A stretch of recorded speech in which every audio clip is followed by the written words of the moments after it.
کیا آپ نے کبھی تدبر کرنے کی کوشش کی ہے، کبھی غور و فکر کرنے کی کوشش کی ہے آپ نے کہ جس عظیم کائنات کا ہم حصہ ہیں یہ کس طرح سے وجود میں آئی، یہ کائنات کیسے بنی؟ کیا آپ نے کبھی غور کیا ہے کہ جسے ہم ڈارک انرجی کہتے ہیں، جو کنٹینیوسلی ریزن ہے for the expansion of this universe, وہ ڈارک انرجی کیا ہے؟ کیا آپ نے کبھی سوچا ہے کہ ٹائم اینڈ اسپیس کیا چیز ہے؟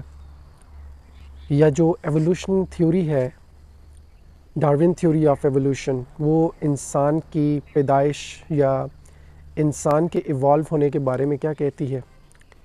اور دوسری طرف ایک ریویلڈ نالج ہے، قرآنک نالج انسان کی تخلیق کے بارے میں کیا کہتا ہے؟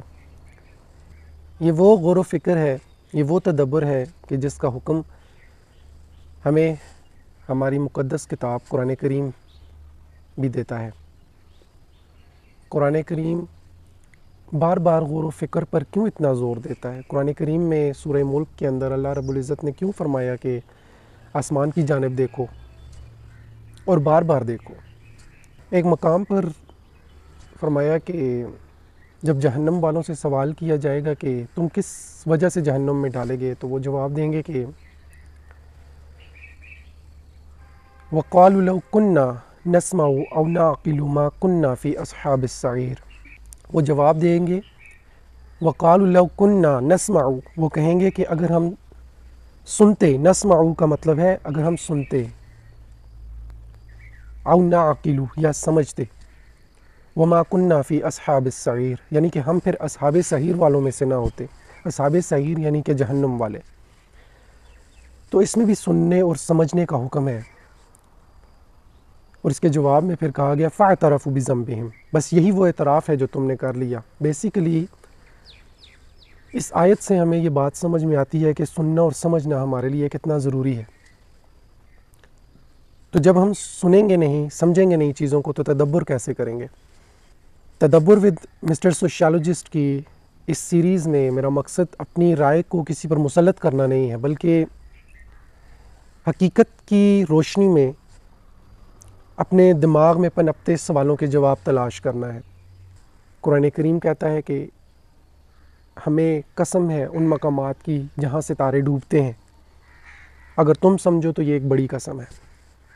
میں نے جب غور و فکر شروع کیا تو میں نے جانا کہ ستارے کہاں ڈوبتے ہیں، میں نے جانا کہ سورج کس طرح سے لپیٹ دیا جائے گا،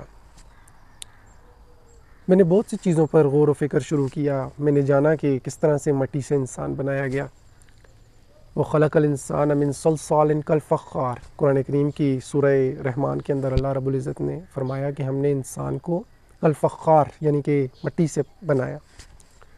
خیر، اس پر مزید ڈسکشن ہم اگلی آنے والی سیریز کی باقی قسطوں میں کریں گے، جس میں ہم ڈارون کی نظریے کو سمجھیں گے۔ ڈارون کے بعد پھر ہم ریویلڈ نالج کی طرف آئیں گے اور پھر ان کا کمپیریزن کریں گے، دیکھیں گے کہ کس طرح سے انسان کی تخلیق کے بارے میں تضاد پایا جاتا ہے دونوں سائڈز پہ۔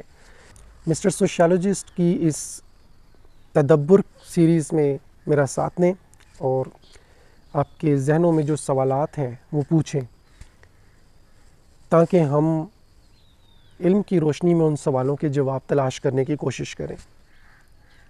Thank you.